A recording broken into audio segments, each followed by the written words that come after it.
चलिए जानते हैं बिहार की 25 बड़ी खबरों को सिर्फ 10 मिनट में। लेकिन उससे पहले वीडियो को लाइक और चैनल को सब्सक्राइब जरूर करें।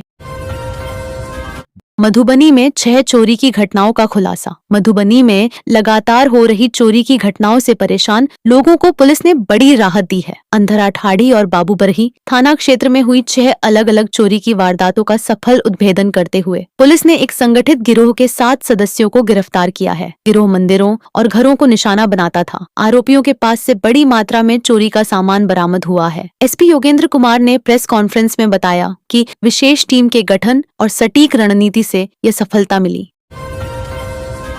सुपौल में भारत नेपाल सीमा पर 52 किलो गांजा जब्त। भारत नेपाल अंतर्राष्ट्रीय सीमा पर मादक पदार्थ तस्करी के खिलाफ अभियान के तहत एसएसबी 45वीं वाहिनी को बड़ी सफलता मिली है। भीमनगर सीमा चौकी की टीम ने विशेष नाका अभियान में 52 किलो गांजा जब्त किया, जिसकी अंतर्राष्ट्रीय बाजार में कीमत करीब 20.80 लाख रुपए आंकी गई है। ये कार्रवाई मोदीग्राम के पास सीमा स्तंभ 207/9 के निकट भारतीय क्षेत्र में की गई। कमांडेंट गौरव सिंह ने बताया कि विश्वसनीय सूचना के आधार पर यह सफल ऑपरेशन किया गया।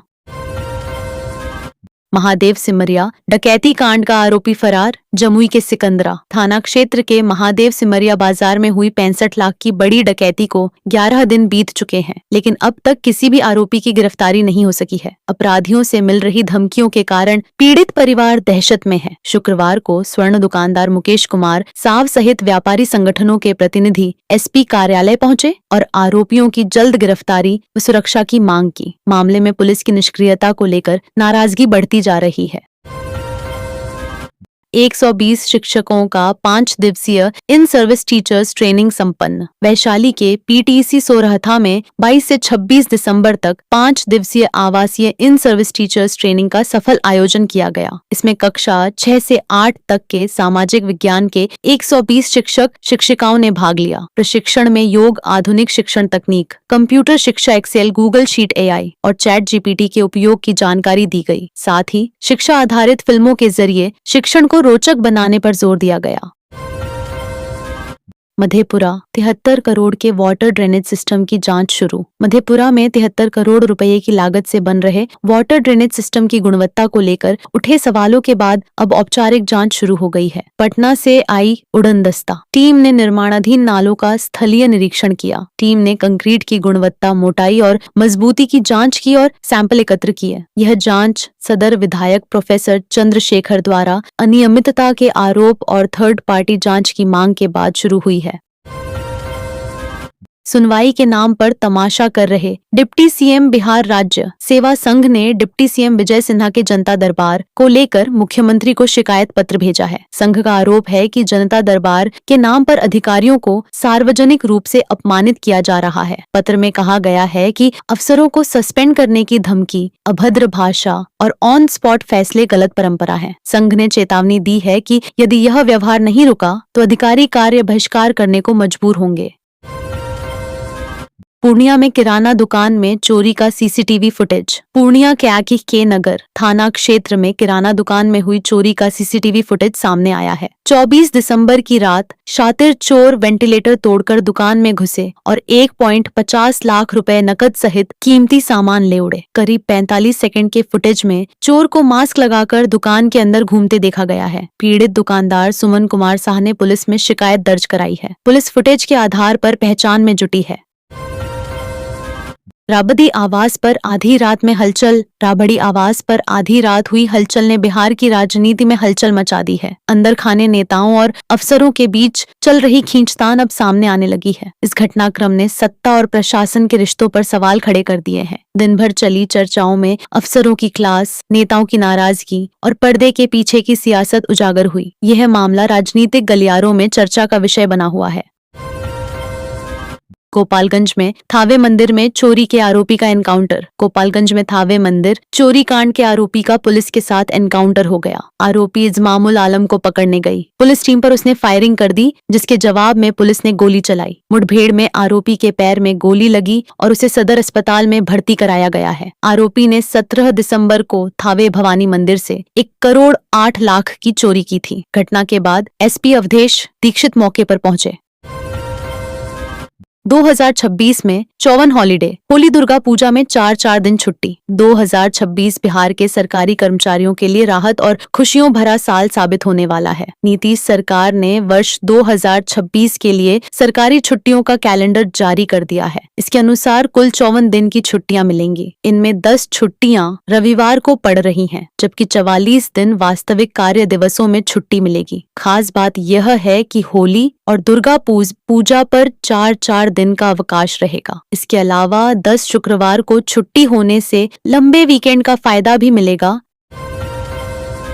बिहार में 241.71 करोड़ से तैयार हो रहे 41 शवदाह गृह। बिहार में 7 निश्चय योजना के तहत प्रदेश भर में 41 आधुनिक शवदाह गृहों का निर्माण किया जा रहा है। इन पर कुल 241.71 करोड़ रुपए खर्च किए जा रहे हैं। अब तक 11 शवदाह गृह पूरे हो चुके हैं, जबकि 30 पर निर्माण कार्य जारी है। बिहार शहरी आधारभूत संरचना विकास निगम लिमिटेड इस परियोजना को पूरा कर रहा है। बुडको के MD अनिमेश कुमार पराशर ने अधिकारियों को गुणवत्ता बनाए रखते हुए तय समय सीमा में काम पूरा करने के निर्देश दिए हैं। बिहार में बिजली बिल डिफॉल्टरों पर गाज। बिहार में 50 लाख घरेलू बिजली उपभोक्ताओं पर अब सख्त कार्रवाई की तैयारी है। बिजली कंपनियों के अनुसार इन उपभोक्ताओं पर करीब 9,500 करोड़ रुपए का बिजली बिल बकाया है। भुगतान नहीं करने पर पहले बिजली कनेक्शन काटे जाएंगे और फिर सर्टिफिकेट केस दर्ज होगा। साउथ बिहार बिजली कंपनी पर 6,000 करोड़ और नॉर्थ बिहार बिजली कंपनी पर 3,500 करोड़ रुपए बकाया है। वसूली के लिए विशेष टीमें बनाई गई हैं, जो घर घर जाकर बकाया राशि की मांग कर रही हैं। छपरा वाराणसी गोरखपुर रूट की ट्रेनों में लगेंगे LHB कोच। यात्रियों की सुविधा और सुरक्षा को ध्यान में रखते हुए रेलवे ने छपरा, वाराणसी और गोरखपुर रूट की ट्रेनों में बड़ा बदलाव किया है। अब इन ट्रेनों को पुराने कन्वेंशनल कोच की जगह आधुनिक LHB कोच से चलाया जाएगा। इससे सफर ज्यादा सुरक्षित और आरामदायक होगा। रेलवे के अनुसार छपरा नौतनव एक्सप्रेस और छपरा वाराणसी सिटी एक्सप्रेस में कुल 17 LHB कोच लगाए जाएंगे। कोचों की संख्या बढ़ने से यात्रियों को भीड़ से राहत मिलेगी।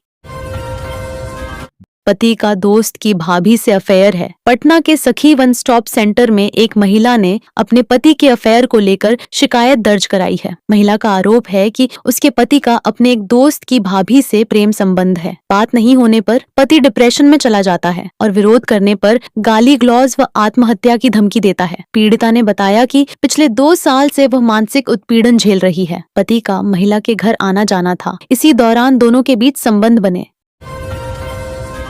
भोजपुर में शिमला मनाली जैसी ठंड का एहसास। भोजपुर जिले में पछुआ हवाओं ने कड़ाके की ठंड बढ़ा दी है। मौसम विभाग ने घने कोहरे और कोल्ड डे का ऑरेंज अलर्ट जारी किया है। आरा समेत पूरे जिले में सुबह से घना कोहरा छाया रहा, जिससे विजिबिलिटी 10 मीटर तक सिमट गई। न्यूनतम तापमान 7 डिग्री सेल्सियस रिकॉर्ड किया गया। हालात ऐसे हैं कि लोगों को शिमला मनाली जैसी ठंड का एहसास हो रहा है। सड़कों पर सन्नाटा पसरा रहा और लोग अलाव का सहारा लेते दिखे। शेखपुरा में भूमि विवाद पर मारपीट, 3 घायल। शेखपुरा जिले के सिरारी थाना क्षेत्र के अकौना गांव में भूमि विवाद ने हिंसक रूप ले लिया। एक ही परिवार के 3 लोग इस झगड़े में गंभीर रूप से घायल हो गए। घायलों में संजय यादव, उनकी पत्नी निर्मला देवी और मां गिरिजा देवी शामिल हैं। आरोप है कि गोतिया परिवार के लोगों ने जमीन पर अवैध कब्जा करने की कोशिश की। विरोध करने पर धारदार हथियार से हमला कर दिया गया। घटना के बाद गाँव में तनाव बढ़ गया और पुलिस बल तैनात किया गया है। मोतिहारी में अलाव से घर में लगी आग। मोतिहारी के फेनहारा थाना क्षेत्र के मधुबनी गांव में अलाव से लगी आग ने एक परिवार को तबाह कर दिया। ठंड से बचाव के लिए मवेशियों के पास जलाया गया अलाव अचानक भड़क उठा। आग की चपेट में आने से 75 वर्षीय रामदेव राम की मौके पर मौत हो गई। उन्हें बचाने गए बेटे नथुनी राम और पोते गंभीर रूप से झुलस गए। दोनों की हालत नाजुक बताई जा रही है। हादसे के बाद गाँव में मातम पसरा हुआ है और परिजन सदमे में है। पटना सबसे ठंडा, पूरे बिहार में कोल्ड डे का अलर्ट। बिहार में ठंडी पछुआ हवाओं ने जनजीवन बेहाल कर दिया है। मौसम विज्ञान केंद्र ने 38 जिलों के लिए कोल्ड डे और घने कोहरे का ऑरेंज अलर्ट जारी किया है। पटना सहित कई जिलों में विजिबिलिटी 0 हो गई है। 8 जिलों में न्यूनतम तापमान 10 डिग्री से नीचे दर्ज किया गया। शुक्रवार को पटना सबसे ठंडा रहा। कोहरे के कारण सड़कों पर वाहन रेंगते नजर आए। ठंड का सबसे ज्यादा असर बुजुर्गों, बच्चों और मजदूरों पर पड़ रहा है।